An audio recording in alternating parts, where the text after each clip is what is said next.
Date आज 5 मई 2023। ये सब टॉपिक डिस्कस करेंगे इस क्लास में। फर्स्ट टॉपिक है world press freedom index 2023।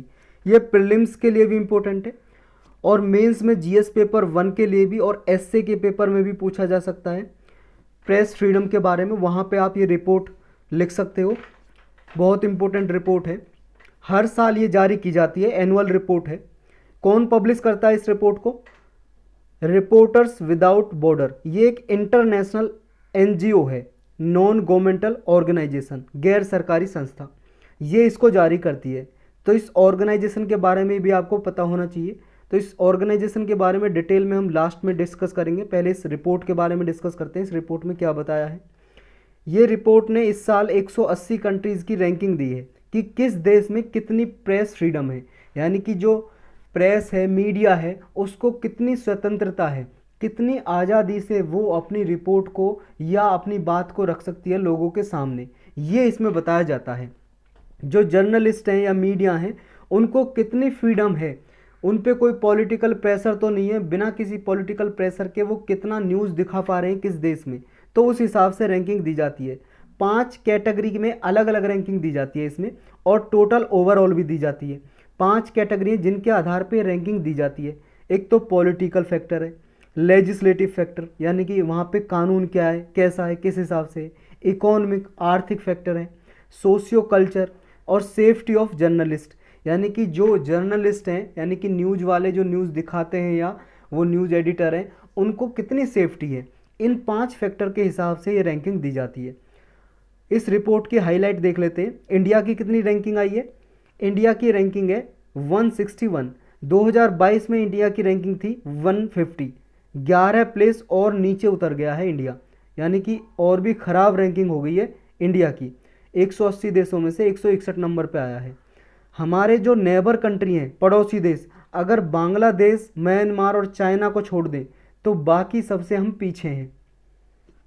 Bangladesh 163 ranking है, म्यांमार 173, चाइना 179, और भूटान की बात करें हमसे बढ़िया रैंकिंग लेके आया है 90, नेपाल 95, श्रीलंका 135, पाकिस्तान 150, अफगानिस्तान 152। सोचो अफगानिस्तान में तालिबान का रूल है, वहाँ पे भी हमारे इंडिया से प्रेस को ज़्यादा फ्रीडम है इस रैंकिंग के हिसाब से।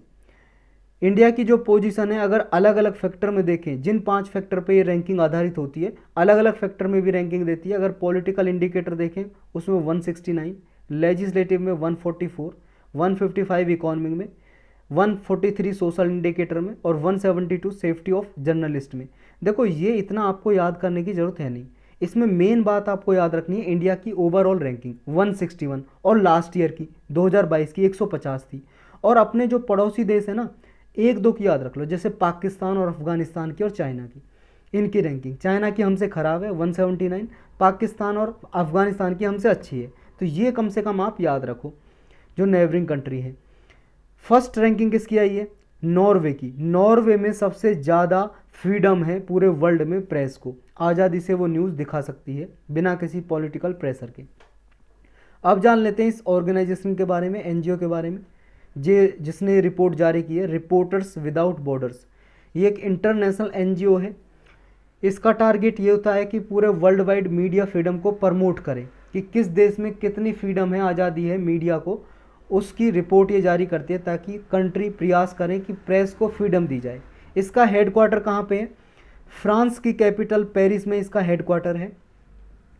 ये देखो यूनाइटेड नेशन के साथ एक कंसल्टेटिव स्टेटस भी है इसका, मतलब कंसल्टेशन करती है यूनाइटेड नेशन के साथ किसी भी टॉपिक पे मीडिया फ्रीडम से रिलेटेड।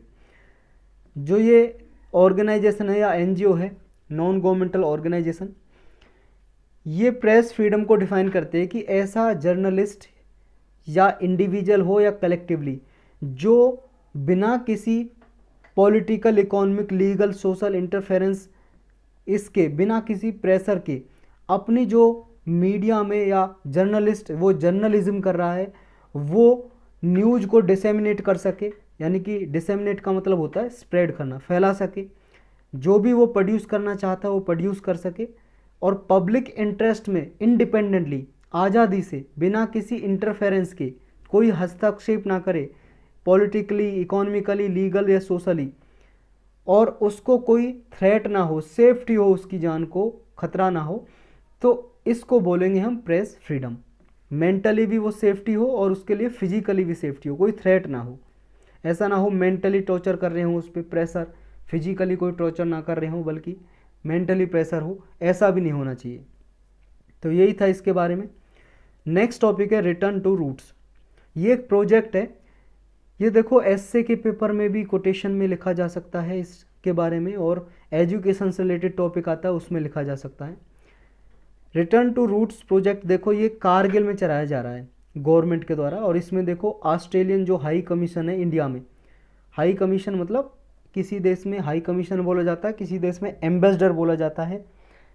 तो ये ऑस्ट्रेलिया का जो हाई कमीशन हमारे इंडिया में ऑफिसर होता है, एक ऑफिसर, तो उसने देखो गवर्नमेंट ग्रांट्स अनाउंस किए, मतलब अनुदान दान इस प्रोजेक्ट के लिए कारगिल में, यानी कि ऑस्ट्रेलिया की गवर्नमेंट दान देगी इस प्रोजेक्ट के लिए, रिटर्न टू रूट्स प्रोजेक्ट के लिए। तो ये प्रोजेक्ट है क्या, देखो ये प्रोजेक्ट ये है, कारगिल में जो स्कूल्स हैं उनमें जो स्कूल साइंस पढ़ाई जाती है उसमें ट्रेडिशनल नॉलेज का भी इंटीग्रेशन किया जाएगा। कारगिल के जो लोग हैं, ट्रेडिशनल लोग हैं या ट्राइब है, जो उनके पास नॉलेज है, ट्रेडिशनल नॉलेज है, जो ज्ञान है, उनके पूर्वजों से जो ज्ञान आया है उसको स्कूलों में इंटीग्रेट किया जाएगा, यानी कि स्कूलों में भी उस ज्ञान को पढ़ाया जाएगा ताकि वो बच्चे उस ट्रेडिशनल नॉलेज को भी जान सकें। और ये देखो नेशनल एजुकेशन पॉलिसी का भी गोल्स था, जो न्यू एजुकेशन पॉलिसी आई थी 2020 की, उसमें भी ये था कि ट्रेडिशनल नॉलेज और मॉडर्न नॉलेज दोनों को मिला के एजुकेशन को आगे बढ़ाना है। तो उससे ही कंप्लाई करता है, अलाइन करता है ये रूट प्रोजेक्ट है जो रिटर्न टू रूट प्रोजेक्ट। तो यही था इसके बारे में। नेक्स्ट टॉपिक है लिस्टेरिया मोनोसाइटोजीन्स। ये देखो एक बैक्टीरिया है, अगर आपसे पूछा जाए वन लाइनर टॉपिक में कि लिस्टेरिया मोनोसाइटोजीन्स क्या है, तो एक बैक्टीरिया है, इतना आपको याद रखना है इसमें। ये है क्या, बैक्टीरिया क्या करता है, कौन सी बीमारी करता है और अभी क्यों है न्यूज़ में, ये देखो प्रीलिम्स के लिए इंपॉर्टेंट है। यूनाइटेड किंगडम की एक एजेंसी है, फूड स्टैंडर्ड एजेंसी, इसने अभी डायरेक्शन इशू की है कि जो कैडबरी के देखो डिज़र्ट है, डिज़र्ट प्रोजेक्ट, डिज़र्ट क्या होता है, देखो खाना खाने के बाद कुछ मीठा खाते हैं उसको ही बोलते हैं डिज़र्ट। अगर इसमें डबल एस है तो डिज़र्ट यानी कि खाना खाने के बाद मीठा पदार्थ खाए जाने वाला जो होता है उस प्रोडक्ट को बोलते हैं डिज़र्ट। अगर एक एस लगा है डिज़र्ट में तो फिर रेगिस्तान हो जाएगा, रेगिस्तान, जैसे राजस्थान में रेगिस्तान। तो ये आपको पता ही होगा, वैसे इंग्लिश जानते हो आप इतनी। तो इस फूड स्टैंडर्ड एजेंसी ने, यूनाइटेड किंगडम की जो एजेंसी है, इसने कैडबरी की जो ब्रांड है उसने डिज़र्ट प्रोडक्ट जो निकाले हैं उनको वापस लेने को कहा है मार्केट से। इसने मार्केट में बेच दिए, कैडबरी की जो कंपनी बनाती है ये डिज़र्ट प्रोडक्ट, तो ये प्रोडक्ट वापस लेने के लिए कहा है। क्यों, क्योंकि इनमें ना ये बैक्टीरिया मिला इन प्रोडक्ट में, और इस बैक्टीरिया की वजह से ये कंटेमिनेट हो गए, प्रदूषित हो गए, यानी कि इनकी वजह से बीमारी हो सकती है अगर कोई इन प्रोडक्ट को खाएगा। जैसे कैडबरी चॉकलेट भी बनाती है, बहुत सारी चॉकलेट आती हैं अलग अलग टाइप की, कैडबरी डेयरी मिल्क बहुत सारी आती हैं। तो इस तरह के जो प्रोजेक्ट हैं उनको, मतलब प्रोडक्ट हैं जो, उनको वापस लेने के लिए कहा है। तो ये लिस्टेरिया जो मोनोसाइट जीन्स है, ये आपको याद रखना है कि ये एक बैक्टीरिया है और इसकी वजह से डिसीज हो जाता है, ह्यूमन और एनिमल को इन्फेक्शन हो जाता है। ऐसा नहीं है सिर्फ मानव को ही इन्फेक्ट करती है, एनिमल भी इससे प्रभावित हो जाता है। और ये जो बैक्टीरिया है सॉइल में पाया जाता है, मिट्टी में या वाटर में, या कुछ एनिमल की इंटेस्टाइन है, जो एनिमल है पशु की आंतें जो होती हैं उनमें पाया जाता है। ये जो बैक्टीरिया फैलता कैसे, ये कंटेमिनेटेड फूड से फैलता है, मतलब जो दूषित खाना होता है, गंदा खाना, उससे, या जो रेडी टू ईट फूड होते हैं। रेडी टू ईट फूड का मतलब जो जैसे खाना पीना जो तैयार होते हैं, जैसे कुकड मीट हो गई, या डेयरी प्रोडक्ट हो गए, जैसे पैक्ड आता है, पनीर आता है, दही आती है पैक्ड, इनसे हो सकता है। फ्रेश प्रोड्यूस उनसे हो सकता है, मतलब जिनमें इन प्रोडक्ट में अगर वो बैक्टीरिया होगा, और ज़्यादा चांसेस होते हैं कि इनमें ये बैक्टीरिया होगा, तो इनकी वजह से ये आगे स्प्रेड हो सकता है। सिम्टम क्या होते हैं, अगर मान लो किसी को इस लिस्टेरिया बैक्टीरिया से हो जाए इन्फेक्शन, तो क्या क्या लक्षण दिखाई देंगे।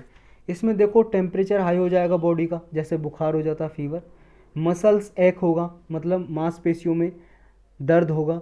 चिल्स हो सकता है, चिल्स का मतलब जैसे कपकपी बन जाती है ना, ठंड लगती है, उस तरह का। फीलिंग होगा कि सिक, बीमार सा महसूस होगा, और डायरिया हो सकता है, मतलब लूज मोशन हो सकते हैं, दस्त लग सकते हैं।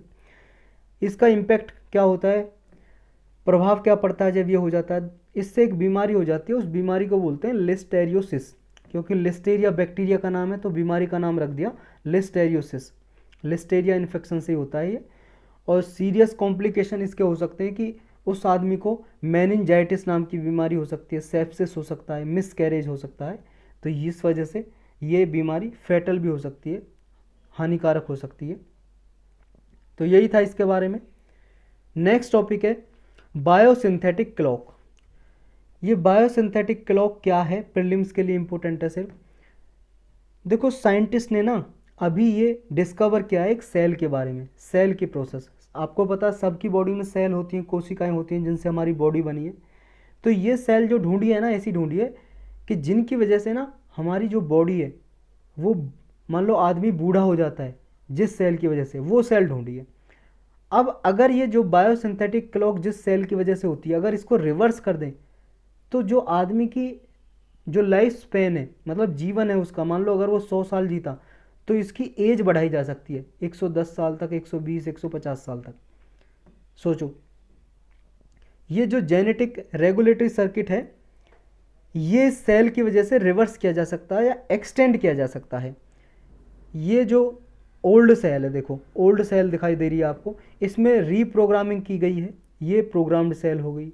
प्रोग्राम के बाद इसको डिफ्रेंशिएट किया गया और इस तरह से ये यंग सेल बन गई, यानी कि इसकी लाइफ है ना जो और ज़्यादा इंक्रीज हो गई।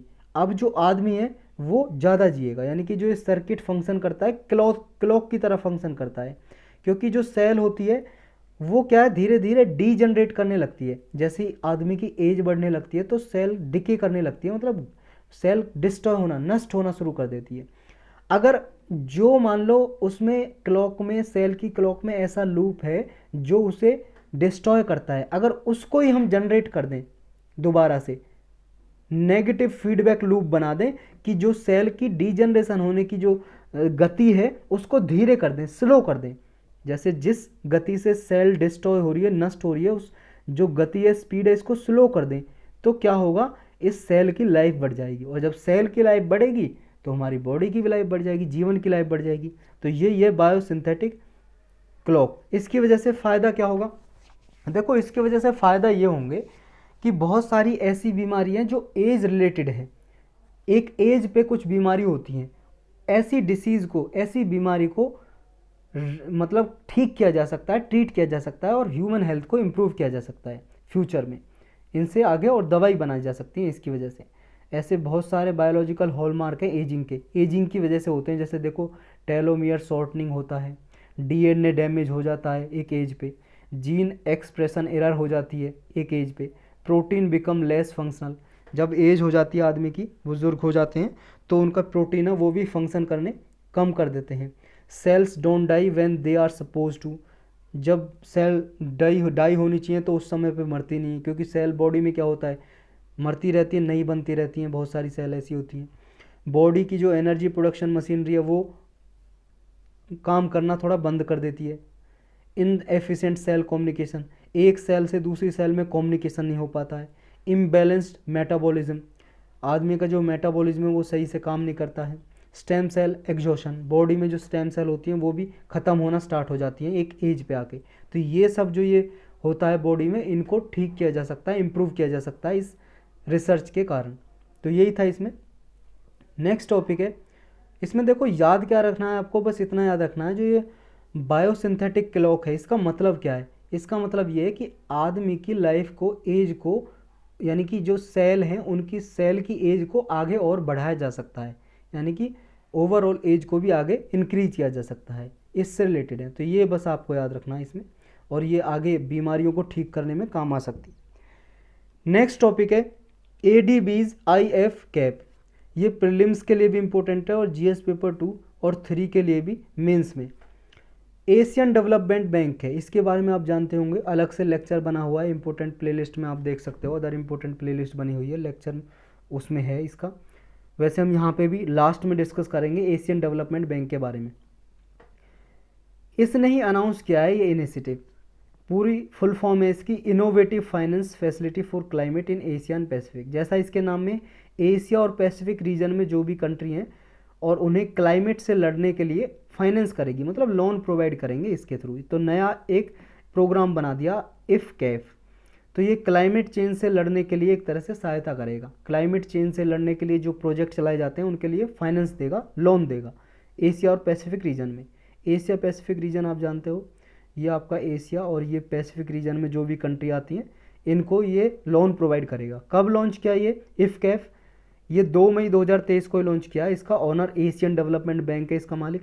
इनिशियल इसमें पार्टनर कौन कौन सी कंट्री है? इसमें देखो इंडिया नहीं है अभी, ना ही चाइना है। इसमें डेनमार्क है, जापान है, कोरिया है, स्वीडन है, रिपब्लिक ऑफ कोरिया है, स्वीडन है, यूनाइटेड किंगडम है, यूनाइटेड स्टेट्स है। ये इसमें कंट्री अभी इनिशियल ही है। तो इसमें टोटल 6 कंट्रियाँ अभी स्टार्टिंग में। इसका बेनिफिट क्या होगा? देखो एक तो मल्टीप्लायर इफेक्ट होगा $5 तक, यानी कि देखो जहाँ पे मान लो $1 की ज़रूरत है वहाँ पे $5 की ये गारंटी देगा, यानी कि लोन $1 का चाहिए $5 की गारंटी देगा। ये जो फाइनेंशियल है, फाइनेंशियल मतलब असिस्टेंस प्रोवाइड करेगा, ये वनरेबल कंट्रीज़ को प्रोवाइड करेगा एशिया पैसिफिक रीजन में। वनरेबल मतलब जो कमज़ोर देश हैं, कमज़ोर कंट्री हैं। किस लिए देगा? ताकि वो अपने मिटिगेशन और अडेप्टेशन के जो अडेप्टेशन का गोल है उसको हासिल कर सकें, अचीव कर सकें। ये क्या है मिटिगेशन और अडेप्टेशन के गोल? देखो मिटिगेशन का मतलब होता है किसी को कम करना, रिड्यूस करना। अडेप्टेशन का मतलब होता है कि ढाल लेना अपने आप को इन्वायरमेंट के हिसाब से, किसी स्थिति के हिसाब से। ये देखो गोल पेरिस एग्रीमेंट में या आपके जो क्योटो प्रोटोकॉल हुई थी, यानी कि ग्रीन हाउस गैस इमिशन है ना जो, उससे रिलेटेड है। ग्रीन हाउस गैस को या तो इन्वायरमेंट में से मिटिगेट करना है यानी कि कम करना है, या अडेप्ट करना है। जैसे ग्रीन हाउस गैस ज़्यादा बढ़ रही है, इन्वायरमेंट में पॉल्यूशन हो रहा है, क्लाइमेट चेंज हो रहा है, उसके हिसाब से अपने आप को अडेप्ट करना, उसी के हिसाब से नई क्रॉप जनरेट करना, क्रॉप सीड जनरेट करना, अपने जीवन यापन को बदलना। इस तरह से जो गोल है उनको हासिल करने में ये जो पैसा मिलेगा, लोन मिलेगा, इन कमज़ोर कंट्रियों को सहायता करेगा।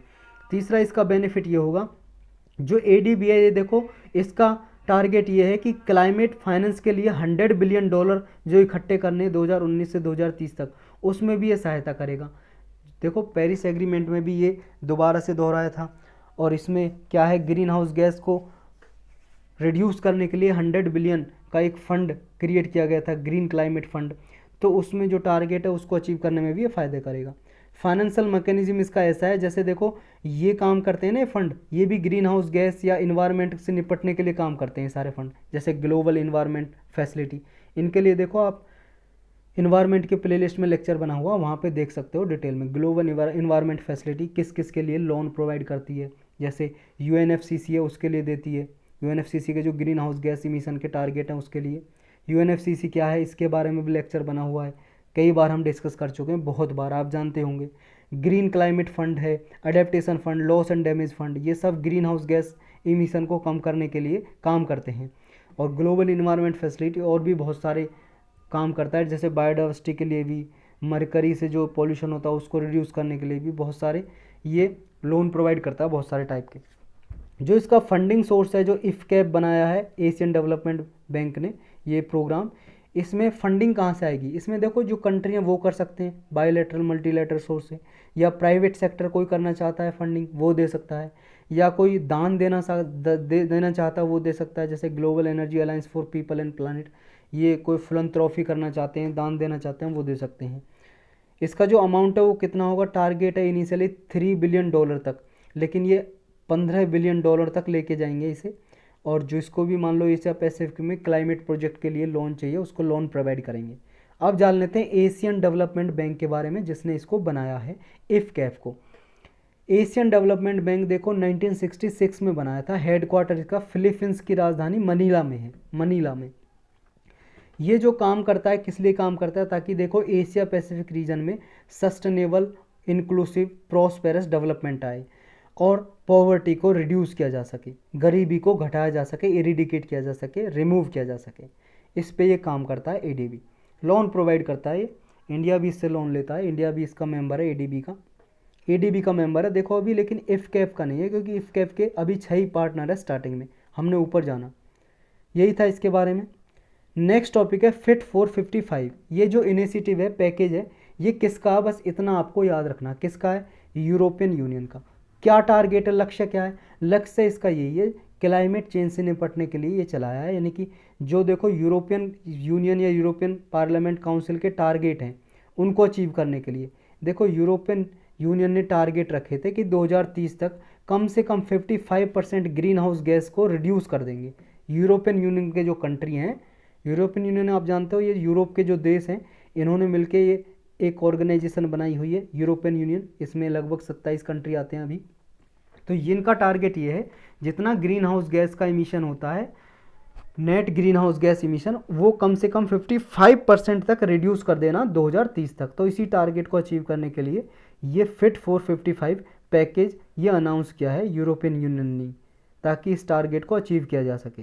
तो यही है मेनली इसमें, बस इतना याद रखना है। यही टॉपिक थे आज के। कुछ वन लाइनर टॉपिक हैं, उनके बारे में डिस्कस कर लेते हैं।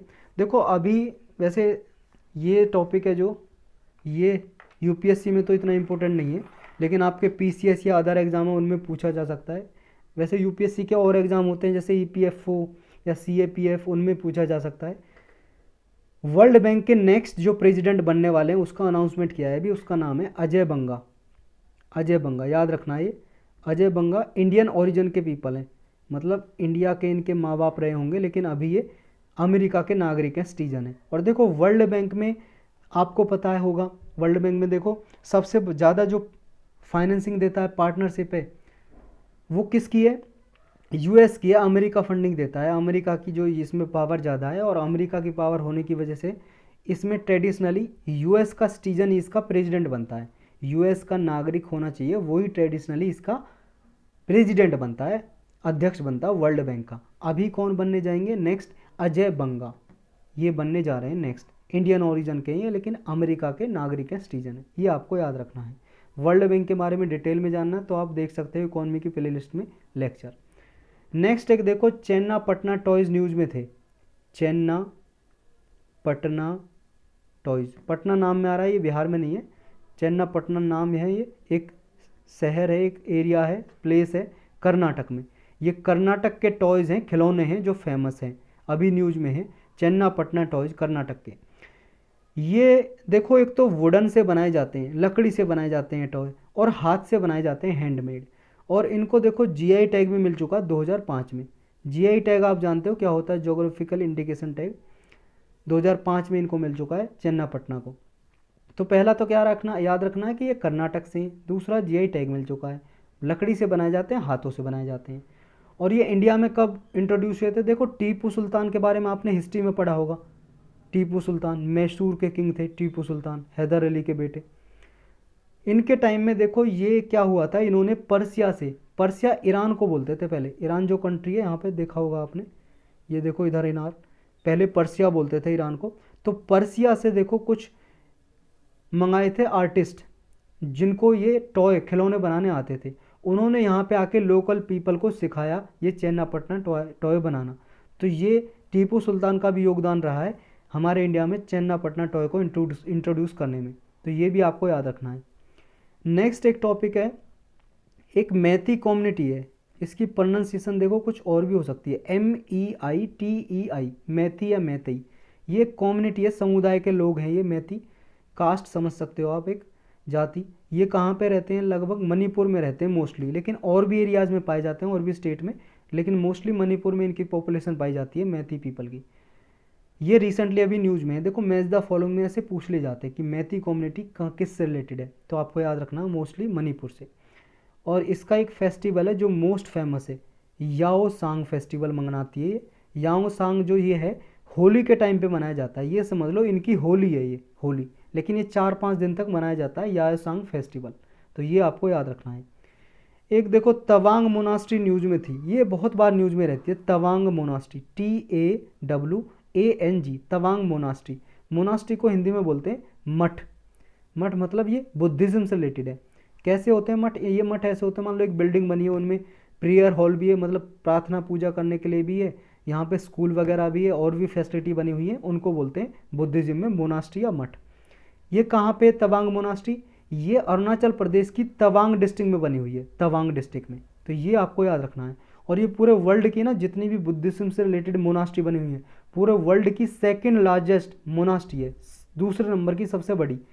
और सबसे बड़ी फर्स्ट नंबर की मोनास्ट्री कहाँ पे है, वो है तिब्बत में, जिसका नाम है पोटाला पैलेस। पोटाला पैलेस, ये कहाँ पे है पोटाला पैलेस, लहासा तिब्बत में है ये, लहासा तिब्बत में पोटाला पैलेस। तो ये सबसे बड़ी मोनास्ट्री है। उसके बाद ये तवांग मोनास्ट्री है, अरुणाचल प्रदेश में तवांग डिस्ट्रिक्ट में, ये आपको याद रखना है। तो यही टॉपिक थे आज के।